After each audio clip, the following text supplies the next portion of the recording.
Channel 24-এর একটি টক শোতে অংশগ্রহণ করেছেন এবং উনি বলছেন যে আমি শুরু থেকে বলছি, এখনও বলছি, যদি না বলে থাকি তাহলে ভুল বলেছি।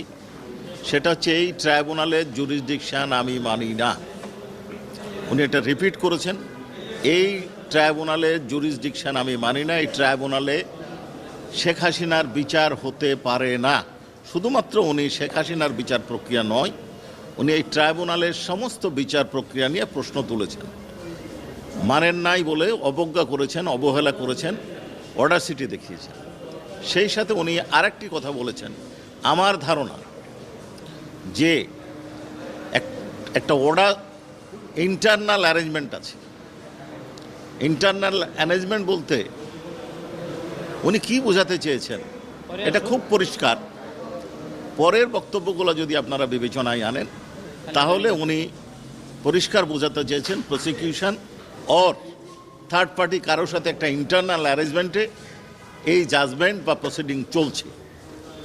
এইটা একটা বিচারকের জন্য, একটা বিচারালয়ের জন্য এবং যারা বিচারপ্রার্থী তাদের প্রতি চরম অবজ্ঞাসূচক বক্তব্য, বিশেষভাবে বিচারকদের প্রতি অবমাননাকর।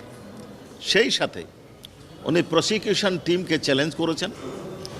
আমাদের আইনের 11(4) ধারা অনুযায়ী বিচার প্রক্রিয়া, বিচারক এবং কোনো পক্ষকে ক্ষতিগ্রস্ত করে এই ধরনের কোনো বক্তব্য দেওয়ার অধিকার কারো নাই।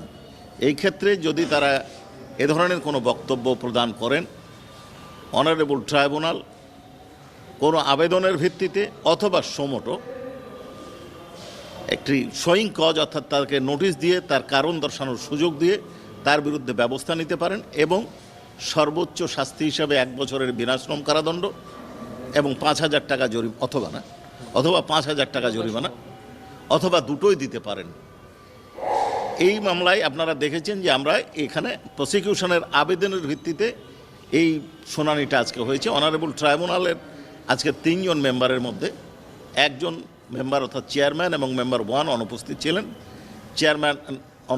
চেয়ারম্যান এবং মেম্বার 1-এর অনুপস্থিতিতে মেম্বার 2 শুনানি করে বলেছেন যে যেহেতু একটা সিরিয়াস অ্যালিগেশন, সিরিয়াস ম্যাটার, এই জন্য আমি চাচ্ছি যে অন্তত চেয়ারম্যান সাহেবের উপস্থিতিতে এই শুনানিটা হোক।